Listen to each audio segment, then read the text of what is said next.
Hi everyone, I just wanted to give additional information upon my interviewee, Ron Spagnoli. I felt as though my interview was good, but I just wanted to summarize some of his thoughts and some other information that me and him had talked about that I wasn't sure got relayed in our interview that you all saw.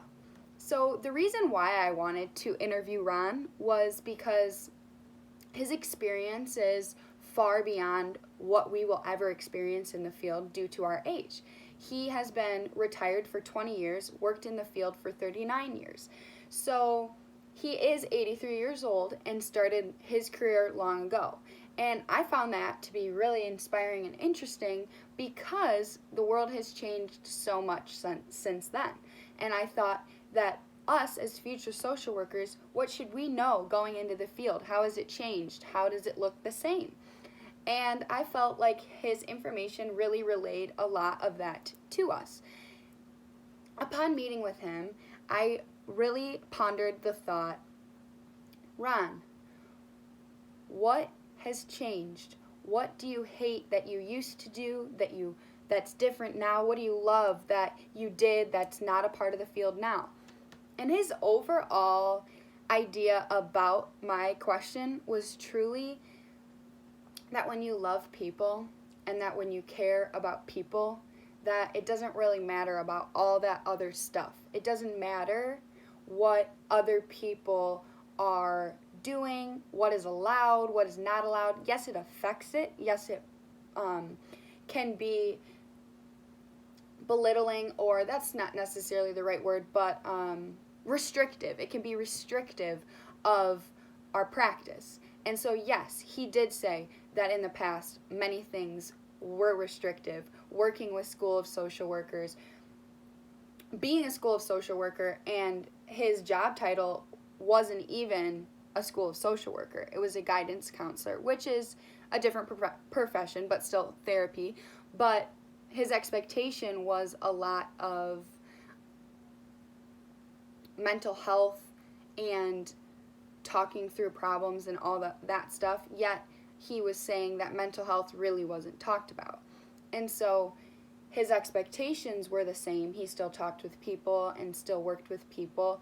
However, the way that the outside world viewed him and his practice was a lot differently. He mentioned with us a story about how he was talking with a client and they were suicidal, and he had tried to tell the parents. He even spoke with the doctor upon what he thought and the things that she had relayed to him, and the doctor said he had no idea what he was talking about. And he continued to meet with this client, and he continued to try to assess her and talk to her, and because he kept on talking to the parents or calling the doctor, the parents actually took her out of his care. He was no longer allowed to work with her. And he stated that there were some instances that when he got close to a client or he got close to a kid and really started to help and be there for them, their parents or other people kind of looked at him as a Band-Aid, and they belittled his work. And for those that were educated and understood, he was, had the utmost respect. But then for other professionals, it was just not understood. The whole role of mental health was not understood. And he found that to be very frustrating. But because he has his heart and, a lot of us have this similar passion as we are getting into the helping field, you're going to do whatever you have to do to make it work.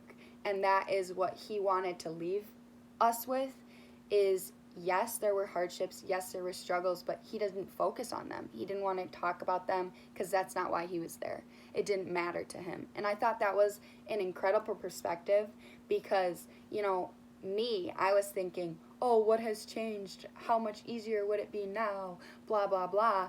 And he kind of looked at me and he was like, no. That's not the perspective I took. I took the perspective of, I love my work, I love people, I love my job. And that was very humbling for me, and I felt like that should be shared to my peers because that is the point. We're not here for all that other stuff. we're there for our one direct reason and our one direct person.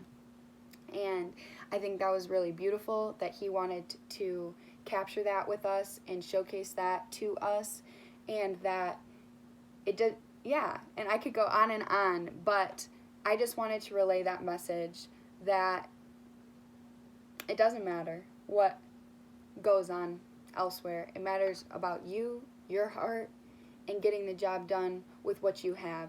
And that's really special. And I can't wait to hopefully be as incredible as him one day, and as incredible as a lot of other professionals around me. So thank you for listening to my additional sequel. And yeah, have a good day, everyone. Thank you.